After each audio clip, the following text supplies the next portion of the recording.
అమిత్ షా ఇప్పటికే ప్రకటించారు. ఇప్పటికే అగ్రనేతలందరినీ మావోయిస్టు పార్టీ కోల్పోయింది. నంబాల కేశవరావు పార్టీ చీఫ్ని హతమార్చిన పరిస్థితి. ప్రస్తుతం తిరుపతి కేంద్ర కమిటీ చీఫ్గా ప్రస్తుతం పనిచేస్తున్నారని చెప్పి పార్టీ అయితే ప్రకటించింది. చాలామంది అంటే ఇప్పుడు కట్టా రామచందర్ రెడ్డి అలియాస్ వికల్ప్ కావచ్చు, కడార సత్యనారాయణ రెడ్డి కావచ్చు, చాలామంది కేంద్ర కమిటీ నేతలందరూ కూడా పూర్తిగా కోల్పోయిన పరిస్థితి. ప్రస్తుతం బిగ్ టీవీ స్టూడియోలో కట్టా రామచందర్ రెడ్డి అలియాస్ వికల్ప్ భార్య శాంతిప్రియ అలియాస్ మాధవిలత ఉన్నారు. నమస్తే అండి. సో మీ భర్తని చంపేశారు, మీరు కూడా 11 ఏళ్ల పాటు జైలు జీవితం గడిపారు. ఎక్కడో సిద్దిపేట నుంచి మీ ప్రయాణం నారాయణపూర్వకు సాగింది.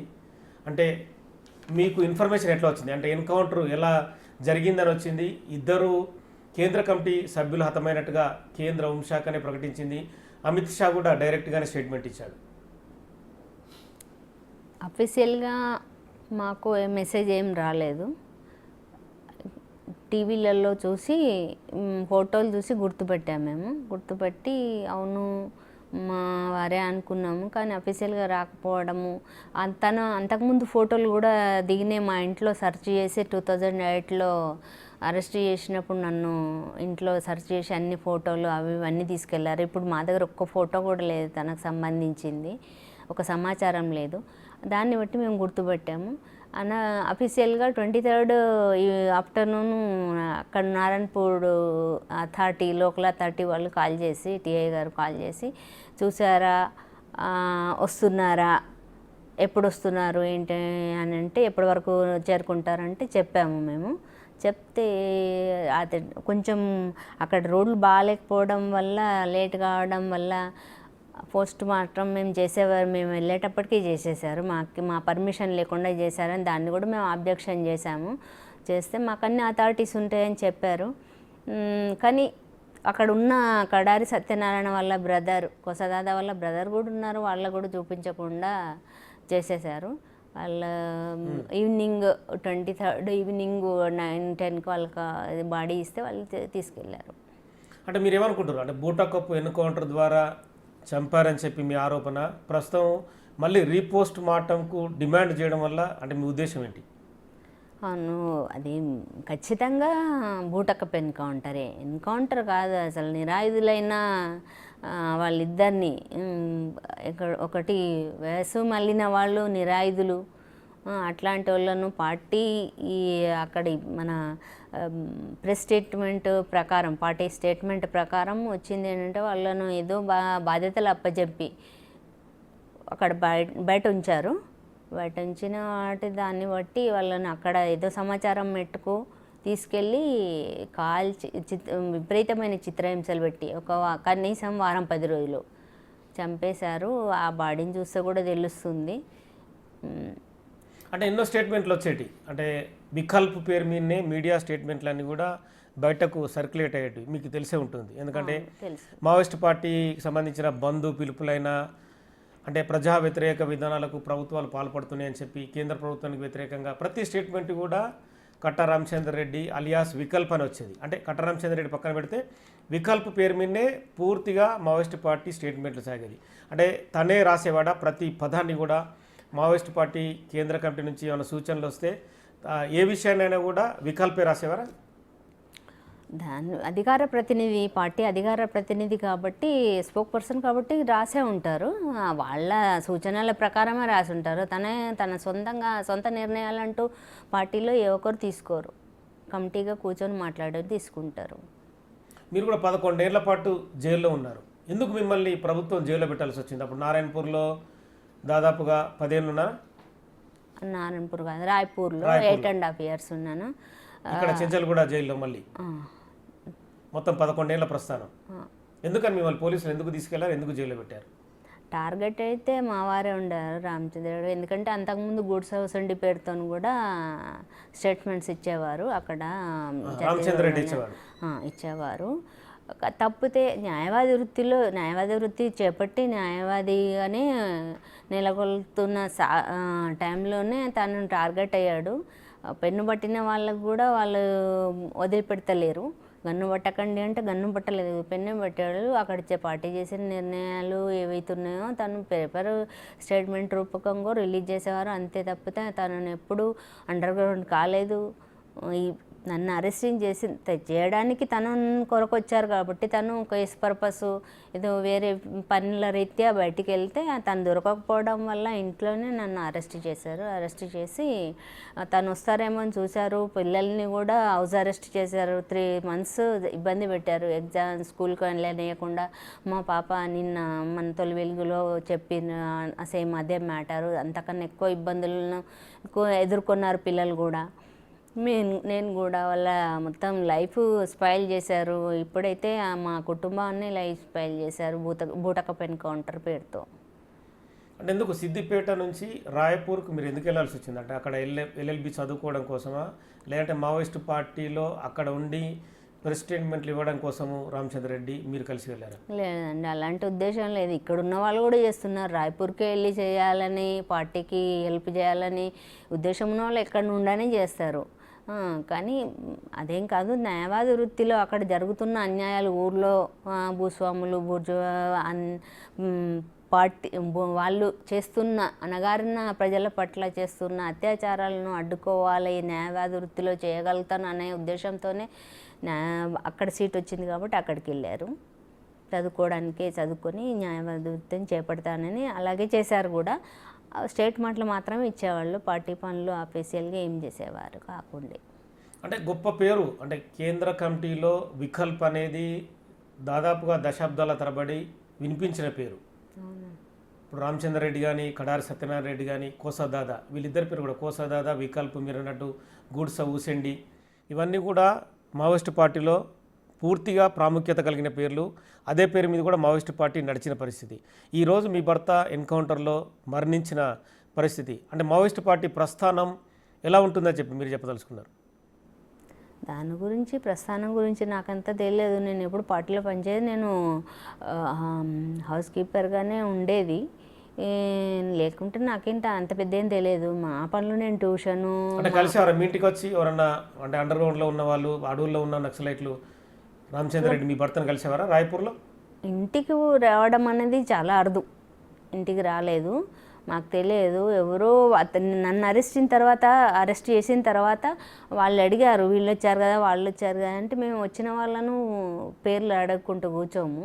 వాళ్ళు తను న్యాయవాద వృత్తిలో ఉన్నారు కాబట్టి ఫ్రెండ్స్ రావచ్చు, మీకు కూడా తెలియదు కదా, మాకు కూడా తెలియదు కాబట్టి నేను అంత అడిగితే ఫ్రెండ్స్ కొంచెం భోజనము ఎప్పుడన్నా టీ కాఫీలో అవి చేసేసాను, చేయలేదని అనలేదు. కానీ ఎవరు అనేది నాకు తెలియదు.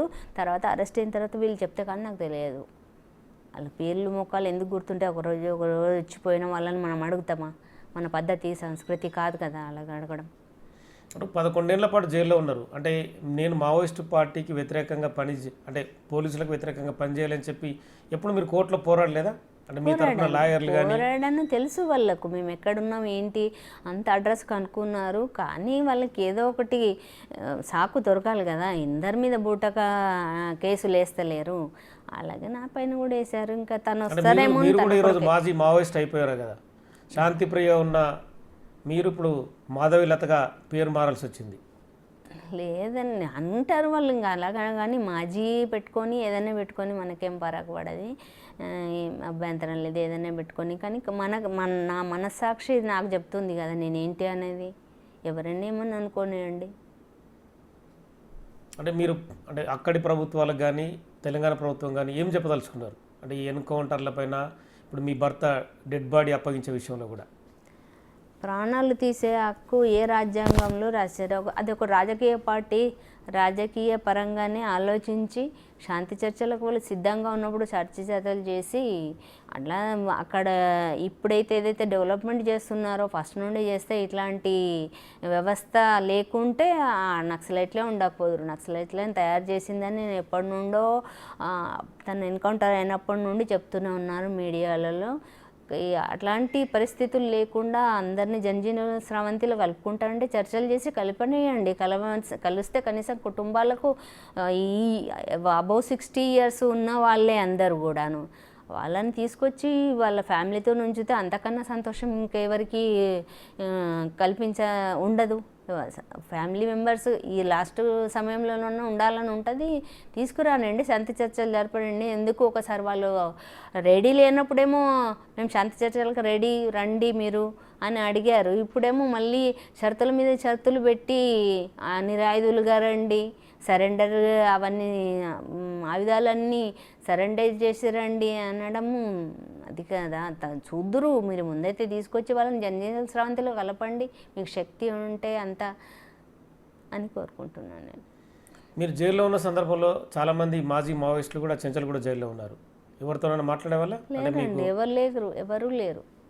చెర్లపల్లిలో కొంతమంది మారిపోయారు. చెర్లపల్లి కదండి, చెంతలగూడలో లేడీస్ దాంట్లో ఎవరు లేరండి. మీ దగ్గర ఎవరు లేరు? లేడీ సెక్షన్లో ఎవరు లేకుండా. ఇప్పుడు మీ అబ్బాయి ప్రస్తుతం అక్కడ రాయపూర్ వెళ్ళినట్టున్నాడు, ఏమంటున్నారు అక్కడ? నారాయణపూర్ వెళ్ళారు. అక్కడ మేము అప్పుడే అడిగాం, కోడ్ ఆర్డర్ వచ్చిన తర్వాత హ్యాండ్ టు హ్యాండ్ ఇవ్వడానికి లోకల్ అథారిటీ ఎస్పీ సార్కు ఏ రాబిన్సన్ ఎవరైతే ఏ స్టేట్మెంట్ ఇచ్చి సీసీ మెంబర్స్ తలలు వాళ్ళ బాడీ తలలు ఆ తలని తీసేస్తా అన్న గొప్ప వ్యక్తి రాబిన్సన్. ఆ గొప్ప వ్యక్తిని కలిసి ఆర్డర్ ఇచ్చి, రాబిన్సన్ ఎవరు అక్కడ? SP Narayanpur SP. అంత పెద్ద స్టేట్మెంట్ ఇచ్చిన తలలను తీసేసే వ్యక్తి తీస్తున్నాడు కూడా. అట్లాంటి ఆయనతో కలిసి అడిగాము మేము. అడిగితే ఇక్కడే ఉంటాడు అన్నారు. అంతకన్నా 2 రోజుల ముందే ఇక్కడ సిస్టమ్ బాగాలేదు, మేము ఉంచుకోలేము, ఇక్కడ కాలనీ వాళ్ళు కూడా అబ్జెక్షన్ చెప్తారు, వాసన వస్తుంది తీసేయమని, అందుకని మేము డిస్పోజ్ చేస్తాము అని అతను 2 రోజుల కోర్టు ఆర్డర్తో వచ్చిన తర్వాత ఇక్కడే ఉంచుతాము అన్నారు. మేము అబ్జెక్షన్ చెప్పాము, ఇక్కడ ఎట్లా ఉంచుతారు, లేదు సిస్టమ్ బాగాలేదు, మీరు చెప్పారు మేము కూడా చూసాము అది కరెక్ట్, సిస్టమ్ మీ ఫ్రీజర్ సిస్టమ్ బాగాలేదని చెప్పినాక కూడా అతను లేదు మీకు వాళ్ళు ఇక్కడ మీకు అబ్జెక్షన్ ఉంటే సాటిస్ఫై కాకపోతే మీరు కోర్టుకు రాసుకోండి అంటారు. కోర్టు ఆర్డర్ ఇచ్చింది మీకే, పోలీస్ డిపార్ట్మెంట్ ఐజీ గారికి సుందర్రాజన్. తో మళ్ళీ కాదంటే మీరు చేసుకోండి అంటే లేదు మేము చెయ్యం, మేము ఇక్కడే పెడతామని. మళ్ళీ అదే కోర్టు ఆర్డర్ తెచ్చుకోమన్న వ్యక్తులే మళ్ళీ ఇప్పుడు రెండో రోజులు మేము వచ్చినాక నెక్స్ట్ డేనే మళ్ళీ కాల్ చేసి మీరు తీసుకుపోండి బాడీ తీసుకుపోండి అంటలేరు, ట్రాన్స్ఫర్ చేయాలనుకుంటున్నాం జగదల్పూరు, మీరు వచ్చి అనుమతిస్తే మేము ట్రాన్స్ఫర్ చేస్తామన్నారు. ఇంకా అక్కడి రోడ్లో కారణంగా మా బాబు అప్పటికప్పుడు ఒక అడ్వకేట్ని తీసుకొని వెళ్ళారు, కానీ ఇప్పటి వరకు ఇప్పుడు ఈరోజు రాత్రికి, ఈరోజు 10 గంటలకు చేరుకున్నారు అక్కడికి, అది కూడా ప్రైవేట్ ట్రాన్స్పోర్ట్తో. అట్లా మమ్మల్ని అన్ని రకాలుగా చిత్రహింసలు పెడుతున్నారు, అన్ని రకాలుగా ఇబ్బంది పెడుతున్నారు, ఒకటి ఆర్థికంగా, శారీరకంగా, మానసికంగా. మళ్ళీ 2 రోజుల తర్వాత 5th ఇప్పుడు మళ్ళీ హైకోర్టుకు వెళ్ళాలి, అటు బాబు హైకోర్టుకు వెళ్ళాలి, ఇటు మేము నారాయణపూర్ వెళ్ళాలి. ఇది ఎందుకు చేస్తున్నారు? చచ్చినాక కూడా చంపినరు, వాళ్ళ కసి తీరట్లేదు, చంపినాక కూడా వాళ్ళ కసి తీరట్లేదు, ఇంకా ఉన్న కుటుంబ సభ్యుల్ని ఇంకా ఇబ్బందులు పాలు చేస్తున్నారు. మానసికంగా మేము ఎట్లాగూ క్షీణించిపోయాము, శారీరకంగా కూడా చేస్తున్నారు, ఆర్థికంగా కూడా చేస్తున్నారు. మీరు జైలు నుంచి బయటకు వచ్చిన తర్వాత ఎప్పుడు కూడా మీ భర్తను కాంటాక్ట్ కావాలని ప్రయత్నం చేయలేదు మీరు? అసాధ్యమనేది తెలుసు కదండి, కాకపోతే ఈ స్టేట్మెంట్ల ద్వారానే ఎక్కడో ఒకడ క్షేమంగా ఉన్నారులేండి, లోకల్గా బతకనియండి అనుకున్నాం, కానీ ఇంట్లో ఇంత దుర్మార్గంగా చంపుతారని అనుకోలేదు. ఎందుకంటే వాళ్ళకి తెలుసు ఆయన ఎప్పుడు గన్ను కొట్టలేదు కాబట్టి మాకు పూర్తి నమ్మకం ఆయన ఏం చెయ్యారేమో అనేది. అంటే ఇప్పుడు కూడా కాల్పులు జరపలేదు, కేవలం చిత్రహింసలు పెట్టి చంపారని చెప్పి మీరు పౌర హక్కుల సంఘం వాళ్ళు ఆరోపిస్తున్నారు. ఒక కన్ను కూడా తీసేసారని చెప్పి నిన్న మామూలుగా ఈ మధ్య జరుగుతున్న బయట ప్రెస్ మీట్లలో కూడా చెప్తున్నారు. అవునండి, అది ఇంకా వాళ్ళ దుర్మార్గం విపరీతం. ఒక కన్నే కదండి, కత్తితో పొడిచిన ఘాట్లు ఉన్నాయి, కాల్చిన దెబ్బలు కూడా ఉన్నాయి, అన్నీ చాలా విపరీతం. ఇంకా మేము మొత్తం చూడలేకపోయాము, మేము ఇచ్చిన అప్లికేషన్లో మొత్తం చూడాలని ఇచ్చాం కానీ చూడనివ్వలేదు. మళ్ళీ ఈ రకంగా కూడా బాడీని డిస్పోజ్ చేస్తున్నారు, మొత్తం పాడు చేసే. ఇంకా అంటే వాళ్ళ ఉద్దేశం ఏంటంటే రీపోస్ట్ మార్టంలో మళ్ళీ ఏమి అనవాయితీలు మాకు అందకుండా చేయాలని. ఇంకా ఆ పోస్ట్ మార్టం కూడా ఇస్తాము, కోర్టు నుండి ఆర్డర్ తెచ్చుకోండి అని అడిగారు. అని అప్పుడు వాళ్ళు చేసేటానికి కోర్టు ఆర్డర్ లెక్కలేదు. మేము అడిగితే మాకు కోర్టు ఆర్డర్, ఏది అడిగినా మాకు కోర్టు ఆర్డరే కావాలి. కోర్టు ఆర్డర్ను కూడా ఇప్పుడు ధిక్కరిస్తున్నారు. వాళ్ళ మీద ఏం కేసులు ఉండవు. కోర్టు ఆర్డర్ ధిక్కరించినా కూడా వాళ్ళ మీద కేసులు ఉండవు. ఎందుకంటే అంది ఒకటే, సరే దీనికి థ్యాంక్స్ చెప్తున్నాము. హైకోర్టు కొంచెం స్పందించిన, సుప్రీంకోర్టు స్పందించడం వల్ల మాకు ఇలా ఇంత న్యాయం దొరికింది, ఇంకా దొరుకుతుందని ఆశిస్తున్నాము. హైకోర్టు కూడా సహకరించాలి, న్యాయపరమైన తీర్పు అందించాలి, మాకు నిజాలు మాకు వచ్చేట్టు చేయాలని ప్రార్థిస్తున్నాము కోర్టు వారిని కూడా. పీడిత అణగారిన వర్గాల కోసం ఏదైతే వికల్ప్ పోరాడిండో ఆ పోరాటం అనేది ఇప్పటికి కూడా మావోయిస్ట్ పార్టీ కొనసాగిస్తామంటుంది. అంటే మీరు అప్పుడు పార్టీలోకి వెళ్ళిన సందర్భం కావచ్చు, అవన్నీ కావచ్చు, ఇప్పుడు జరుగుతున్న సమాజం దృష్ట్యా కావచ్చు, ఇప్పుడు ఉద్యోగ అవకాశాలు పెంచినమని చెప్పి ప్రభుత్వాలు చెప్తున్నాయి. ఇప్పటికీ అప్పటికి తేడా ఏం కనిపిస్తుంది మీకు? ఏమీ తేడా లేదు సమాజంలో, ఏమీ తేడా లేదు. ఊరికేనే ఓటుకు నోటు, ప్రజలలో కూడా చైతన్యం రాకపోతే ఓటుకు నోటు తీసుకున్నంత కాలము ఏ ప్రభుత్వాలు ఏమి చేయలేవు. అంతే. ఇంకా మళ్ళీ ఏమన్నా వ్యవస్థలో లోపం ఉన్నదని అడిగినా కూడా నువ్వు నోటు తీసుకున్నావు కదరా, నీకు అడిగే హక్కు ఎక్కడిది అని అంటున్నారు. అందుకనే అట్లాంటి మీడియాలు కూడా కొంతమంది మంచి, మీరు కూడా చెప్తున్నారు ఇట్లా నోటు తీసుకోకండి, ఓటు వేయకండి అని అంటున్నారు. కాబట్టి ఇంక అంతకన్నా ఎక్కువ చేయలేరు కదా. ఇంకా వీళ్ళ నుండి ఆశించేది మనకు వచ్చేది కదే. కాబట్టి సరే నోట్ అనేది తీసుకుందాం అనేది ప్రజలు అనుకుంటున్నారు తప్పితే ఏ ప్రభుత్వం వచ్చినా ఎలాంటి ప్రజలకు, అణగారిన వర్గాలకు, ఆదివాసులకు ఎలాంటి మంచి జరగలేదని అనుకుంటున్నాం. ఇప్పటికి మరి ఆదివాసీలకు మావోయిస్టులు కానీ నాటి నక్సలైట్లు కానీ ఇప్పటికీ చాలామందిని నిర్మూలించిన పరిస్థితి.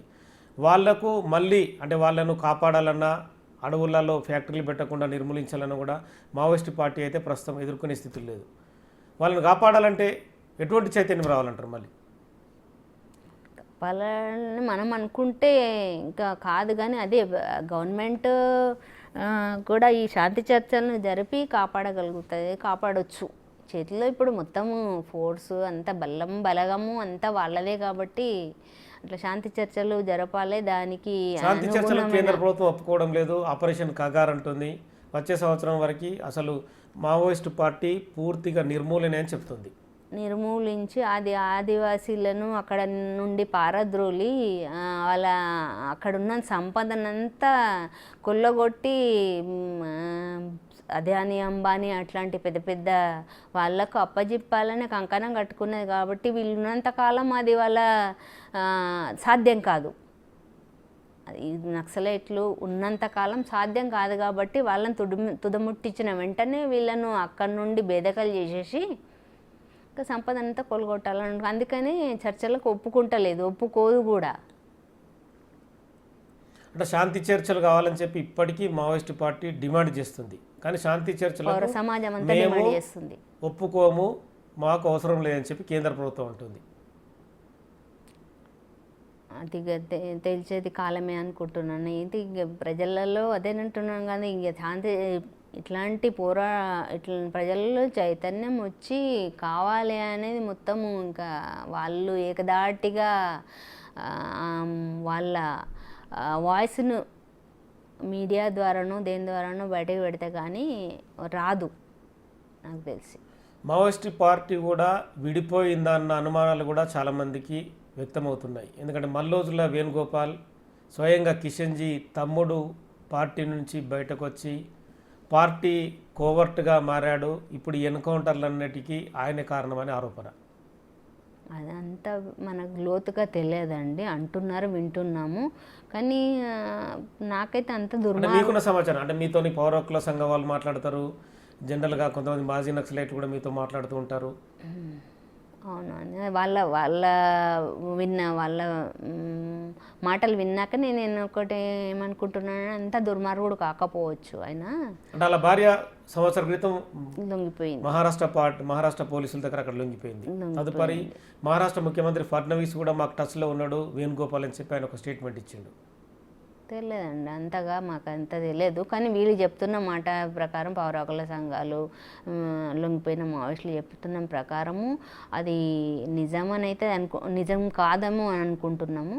మరి చీలికలు తేవాలి, ప్రజలలో ఒక భయాందోళన, నమ్మకం పోగొట్టాలి. మావోయిస్టుల పట్ల ఉన్న నమ్మకం ఏదైతే ఉన్నదో, మంచి గుడ్ విల్ ఉందో అది తీసేయాలని కంకణం కట్టుకున్నది ప్రభుత్వం. కాబట్టి దాంట్లో భాగంగా అదొక కుట్ర అయి ఉంటుంది అని అనుకుంటున్నాము. కానీ నిజ నిర్ధారణ ఏదో మనకు తెలియదు. ఇది మాత్రం నిజ నిర్ధారణ కావడానికి తేల్చడానికి ఇది ఏంటి బూటకప్ ఎన్కౌంటర్ ఇది అని మేము ఆరోపణ అవుతుందో మా టీము పౌర హక్కుల సంఘం కావచ్చు, ఇంకే సంఘాలైనా పోయి తేల్చుకునే అవకాశం కల్పించాలని కోరుకుంటున్నాము. తెలిపిస్తే ఒకవేళ దాంట్లో తప్పు ఇది నిజ ఎన్కౌంటర్ రియల్గా అయింది అనేది అనుకుంటే మేము అక్కడ ఒకవేళ మాదే తప్పైతే మేము మీడియా ముందు ఇప్పుడైతే ఎట్లయితే వచ్చి చెప్తున్నామో అప్పుడు కూడా మీడియా ముందు చెప్పేస్తాం, క్షమాపణలు కోరుకుంటాం.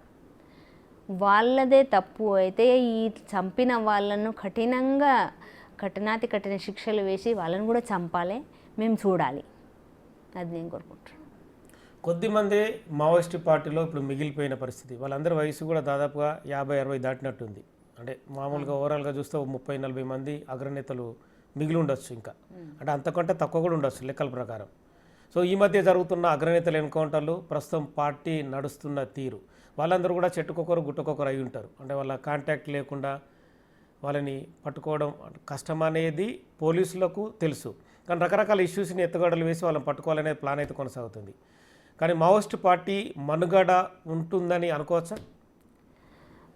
అంటే రాబో కాలంలో కష్టమే అనిపిస్తుంది. ఎందుకంటే అమాయకులైన ఆదివాసీలను వాళ్ళు ఏదో మభ్యపెట్టి పైసలకా దేనికో దానికో బెదిరించి కూడా డిఆర్జీ బలగాల కింద వాళ్ళకి ఏదో మభ్యపెట్టి తీసుకొని డిఆర్జీ బలగాలలో తీసుకొని వీళ్ళు ఇవన్నీ ఎత్తుగడలు చేపడుతున్నారు. లేదంటే వాళ్ళ తరం కాలేదు. ఎన్ని డ్రోన్లు వచ్చినా, ఎన్ని మోడ్రన్ టెక్నాలజీ వచ్చినా కూడా వాళ్ళకి ఇప్పటికీ సాధ్యం కాలేదు.